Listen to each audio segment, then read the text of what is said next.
Welcome to Break Bread. My name is Tafazo Mashandu, your host. Here today we have a lovely, lovely guest here. I'm super excited because I know this lovely woman on a personal level, but also seeing her thrive in what we have today and what we're going to talk about on this wonderful brand. And I'll let her introduce herself. I'm Asha Wheeldon, founder of Kula Foods. I founded Kula in 2018. So yeah, beyond that, I'm a mom and community builder. So often run events with friends around and about in Vancouver. I'm originally from Kenya. So what I do with Kula, producing plant-based food, really stems from my origins in Kenya. So a lot of our focus is around promoting East African and Caribbean food. Yeah, that's me. So the show is called Break Bread. Okay. So essentially, what does break bread mean to you? Ooh. So Kula's message is eat, and we say let's eat together. So when I think of breaking bread, it's literally sharing spaces. And in that, we all kind of have roots that we bring in. And for me, it's like the idea of breaking bread visually is like you break the bread, but there's a sharing component.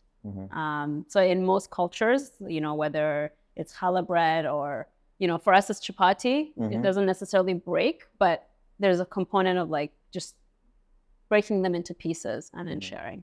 That's breaking bread to me.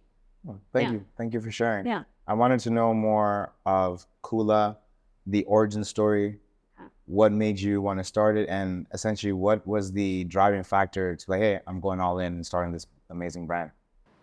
I was delusion. Okay. But it was, in some levels, it was, I was new to Vancouver. I had found myself in Vancouver in 2015. I came on a project. Previously, I was in tech for 15 years. So I came to launch a product, and then my plan was to move back, but I ended up staying.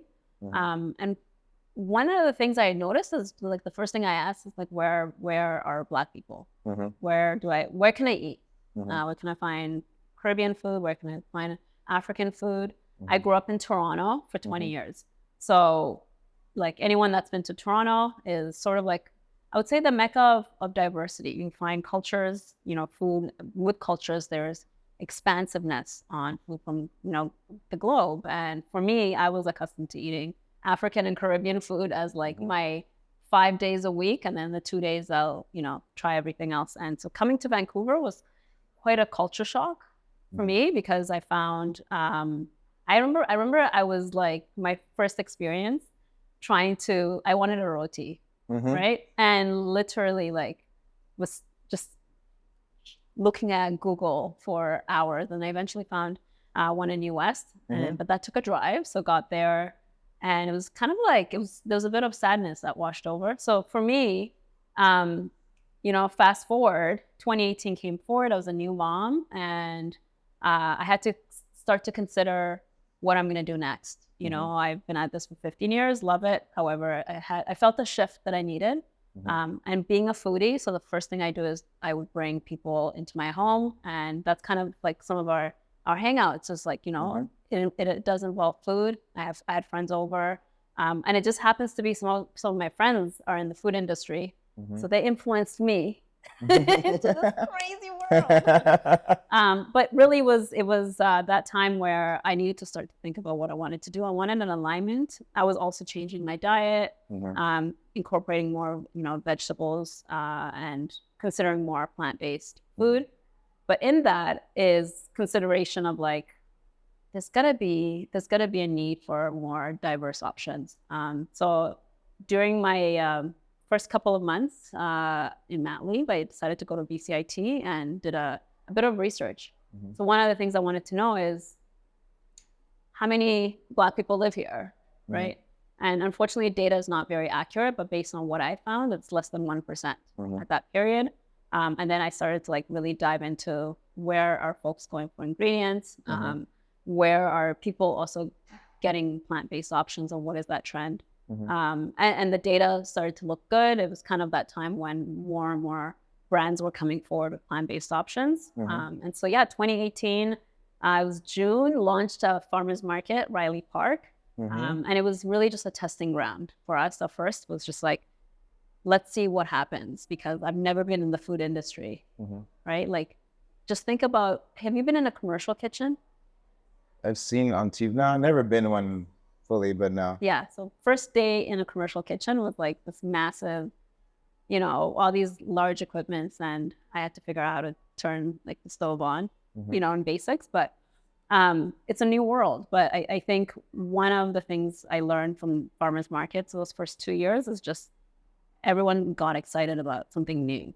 And then on top of that, it's nutrition, and we're able to feed their children in something that you don't necessarily find everywhere. And then there are folks that, you know, who have been wanting, you know, at that point we had like chapati and like really detailed focus on Kenyan cuisine. We had sukuma stew with lentils and collard greens. But we also were able to create like the base for our customers and our community. And so that's really the relevance of Kula, is to provide nutritional food, but also really diversify what's available. In North America, there's just like not enough options. And for people like myself, you know, perusing grocery aisles, like literally hungry, you know, for something that sort of connects to home, Kula is able to do that for those that have experienced this, but also just like expand the options that are available. That's amazing. Yeah. Thank you for sharing that. I know that you said you started at the farmers market. That's a big one too. I know so many businesses start there and then they take you from there. And just wanted to go over what exactly do we have, like the different variations that you have, because vegan alternatives it's one of those things that there weren't many. I remember when I even dabbled in looking at different things, and I remember when I first saw Kula, I was like, wow, this stuff is good, and even the makeup is amazing. So, you know, so I want to just go over what we have in front of us, so you can just like talk about each item and what made you make each specific one. Yeah. Wow. Okay. So let's see. So we'll start with the chicken. So this is the barbecue chicken. It came from, so during 2020, remember we started with stews and all types of these stuff. Like we ran through maybe, I would say, at least five different products.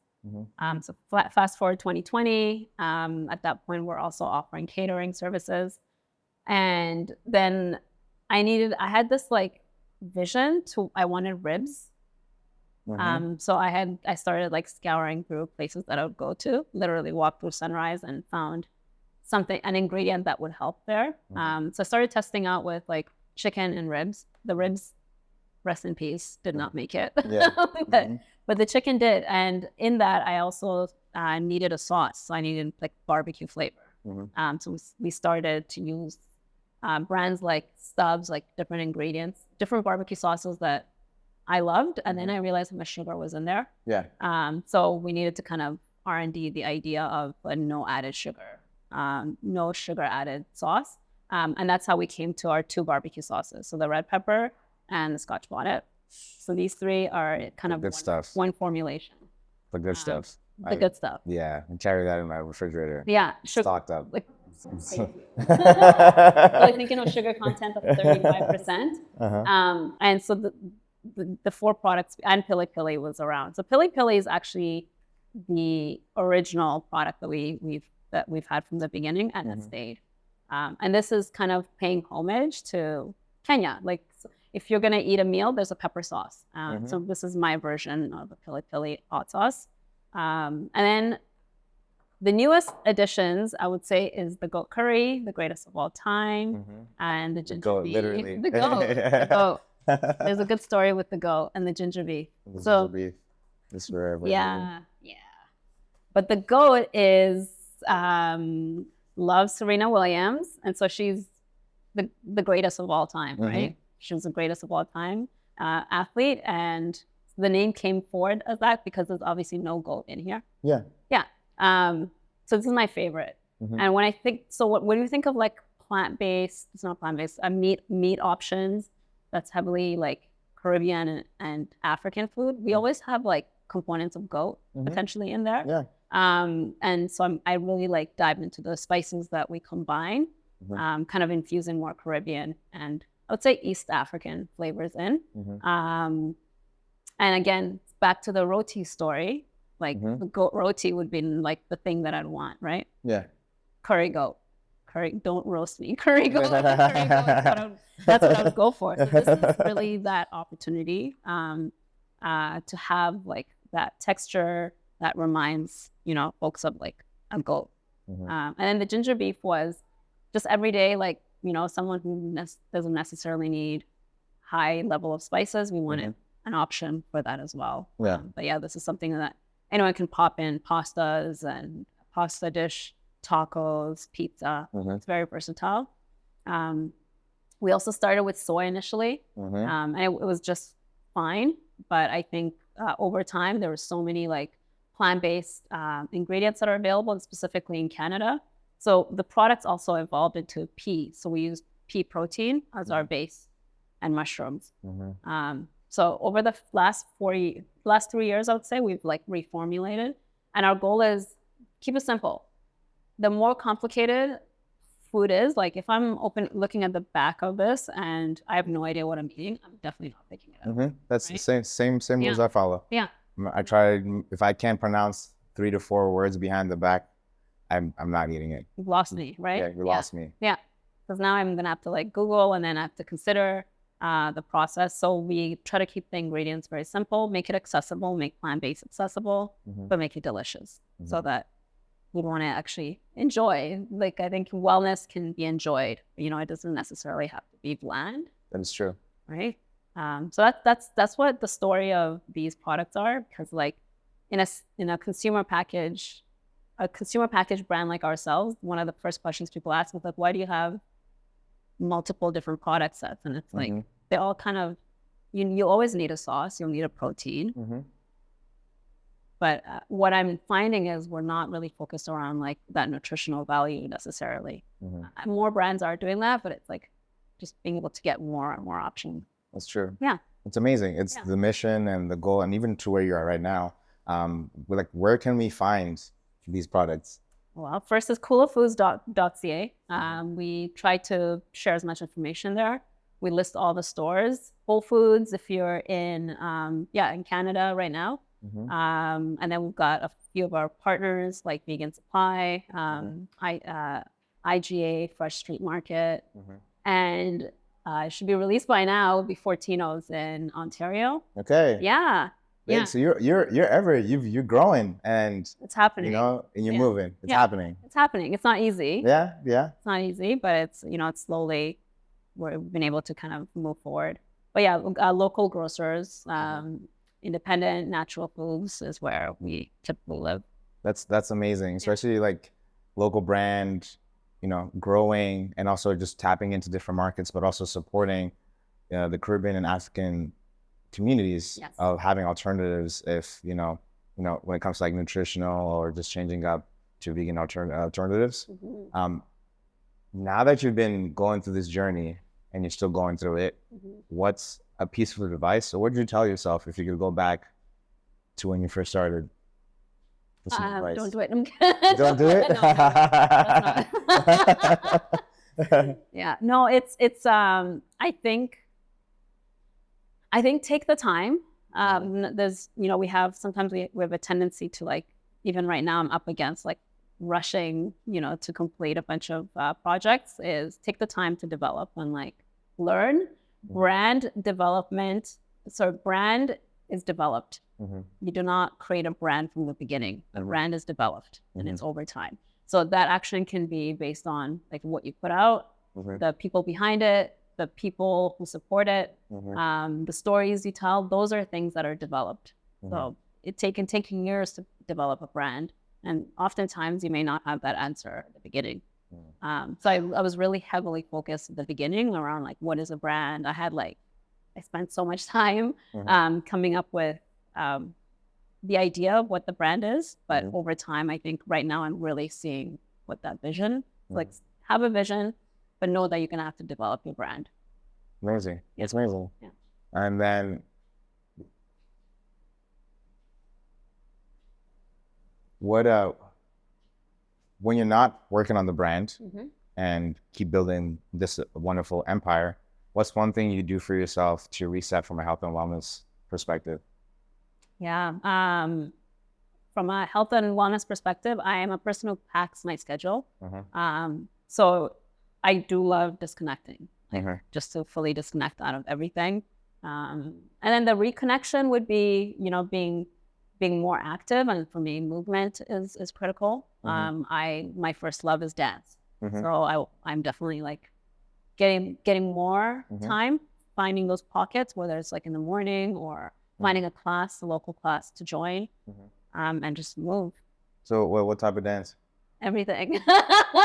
Really? Not this. What I'm gonna play a song. You don't want that. What song? What does this do for you? Oh my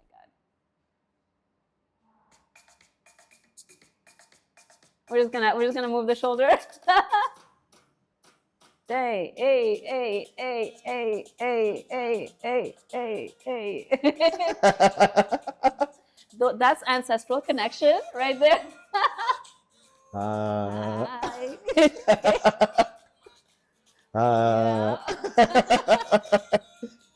just wanted to play that song because I do know you can dance.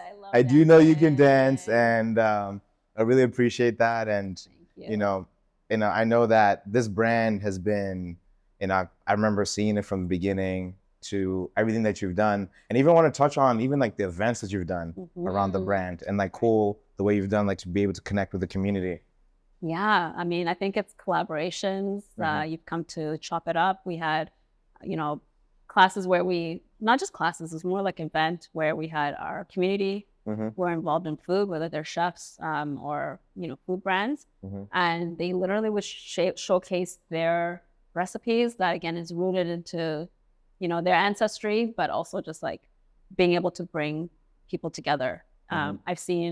I've been able to be in spaces where folks didn't know each other, and then at the end, you have new friendships that are formed from these events. So I love creating them. I think those are some of those fundamental moments, these events where I've had breakthroughs of like what matters, right? Because like entrepreneurship is quite lonely, and you're constantly like, there's always some problem you're trying to solve, and it's easy to put your head down, but sometimes like being able to step out and just being around other people who have, similar needs and thoughts, it just makes it easier. So yeah, like events, especially around Black History Month, I love just, at this point, I'm not necessarily taking the lead, but I join in, right? And sort of bring my piece to the table. And we break bread, right? Yeah. Literally that. That is correct. Always. Share, and of everything I've taken away, it's like the community that I've been able to like surround myself with, and being able to, my gift is around food, and being able to bring that, and I get to like also receive from that experience. Yeah. What's when you talk about like the different spaces that you're in different cities, when it comes to Vancouver specifically, let's start there. Yeah. What's one thing you want Vancouver to know about you? The brand Kula itself? That's a great question. For me, I think the biggest thing is, so the last 6 years, I've been really focused around the Kula brand, but there's a personal brand, right? I am ridiculous. I wouldn't say I'm funny, but You're funny. I love to just keep things a bit lighter, and sometimes you gotta have that in dark moments. So yeah, comedy is a huge relief for me. I'm surrounded by some really funny ass people. We talked about dance. I thought I was gonna be like Asher's like backup dancer or something. Are you going to his concert? I'm not gonna be here. Okay. Sad. No, but it's multifaceted. I like to get into a lot of different things. But in terms of the brand, I think now more than ever, I feel like we've really connected what the mission is. So it's not just about like buying another product. It's literally supporting communities. We plant trees in Kenya. We're going to do more. We work with Canadian suppliers. A lot of them are diverse. Over 60% of the suppliers we work with to create products like this are local. And they're coming from different backgrounds. They're women as well. We are very intentional, right? And as a B Corp brand, like we look at what's happening internally and externally, both as our team, but also how we impact our communities. So yeah, that's like, I think sometimes we kind of wash over the impact that the work that we do on a day-to-day offers. But that's what I'm really proud of the most, is the people surrounding Kula and like the impacts that it serves. It's not just about another plant-based option, right? You can easily pick up another plant-based option, like a sausage, like, which I definitely like some of it, but there's more. That's true. Yeah. That's true. Yeah.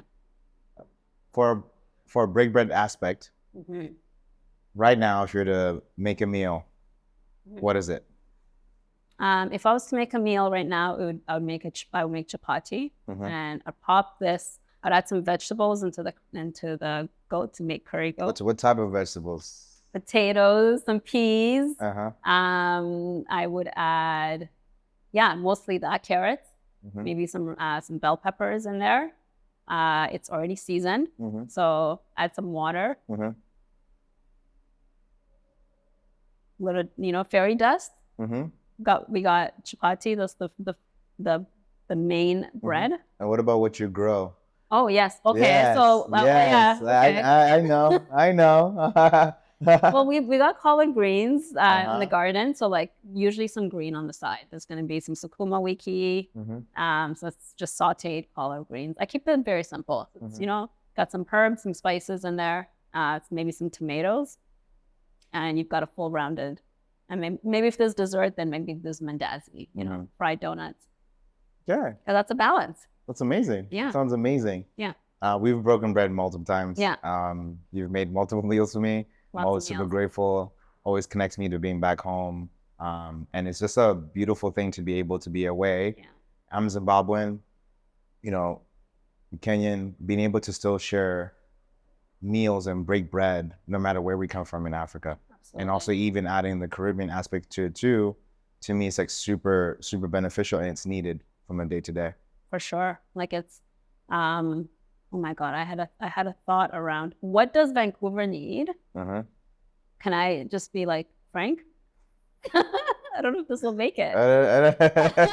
Well, let's hear it. I'm gonna sip some water. What does Vancouver need? Vancouver has a lot of great offerings. I think when you're walking through stores and shops and I'm seeing a lot of Black-owned businesses shutting down. I know businesses are shutting down, but we're seeing like really critical restaurants shutting down in our community because they're not getting enough business. And personally, like we have struggled with like getting that velocity. Like we're doing everything, right? The demos, like we get some marketing strategies behind us, and it's amazing. But I think we want to see Vancouver actually truly support all the greatness that's happening. So I personally would love to see more Black-owned businesses represented in different spaces, in food spaces. That's where I'm at. And that means the people residing here can go ahead and support, like that's get true. Out there, be willing to try something new. And then in terms of breaking bread is like, allowing the doors to be open a little more, dropping the shoulder a little bit. I think my willingness, having lived in Toronto for so long, and my cultural background is around community anyway, like people don't lock doors. And so like the concept of allowing people in will also enrich, I think, the general community in Vancouver. That's true. So that's the one thing I would say I think it would really serve the overall community. And it's an area that I've noticed still a major resistance around, like just simply sitting down and like what we're doing right now, talking, right? And dropping the shoulders and clenching our jaws. Relaxing, trying something new. Exactly. Trying some new recipes. Maybe it has bread involved, but whatever that is, I think that the willingness, it's got to be there. Just that's a key point there. Key point. And I think it's it just helps everything. The ecosystem of Vancouver, we just keep growing together, and and even just diversifying and all the options that are there. Brands like Kula are just like at the forefront, along other brands trying to keep pushing, and also knowing that there are alternatives to meat, but also being able to, as you said, try new things. Like, why not? Yeah. Right. You might like it. Exactly. Yeah. Hey, I'm a fan. Thank you. Like it's not. I'm not just saying it, but and I'm not paid to say this, as always. But that's amazing, and we've covered everything for today. But I did want to, ask you a question here. Were you looking to do more events? Does Kula do like some catering, and how do we go about that? Is there a website we have to reach out to? Is there an Instagram page we need to reach out to? Just like touch on that. Yeah. We started as a lot of events, like a lot of pop-up events. I think it's amazing. So we offer catering. A lot of the times we work with offices to offer services, and specifically a lot of nonprofit organizations. So yeah, if you need catering, we do that. I personally, myself and Chris still offer cooking classes as well, private cooking classes and experiences. Who is Chris? Chris from Elbow Patties. Elbow Patties, and I'd love to have him on the show soon. Chris. Yeah, Chris. But yes, Chris is also another monumental person in Vancouver. Just pushing forward, and a lot of the events that you guys have hosted are just amazing. Even the cooking classes, like out of the blue, but even like the fact that like that concept, but even being able to also have different chefs stepping up and being part of this collaboration is just amazing. And it's one that I feel like a lot of people in Vancouver need to experience, from a social aspect, but also from a knowledge aspect too. Right. Because it's super key, and just know that there are other alternatives, but also different brands like yourself that are, that you need to try. And it's not like I'm not like, I may be biased, but I think it's like amazing. Like the pili pili sauce, like growing up in an African household, that's like fundamental.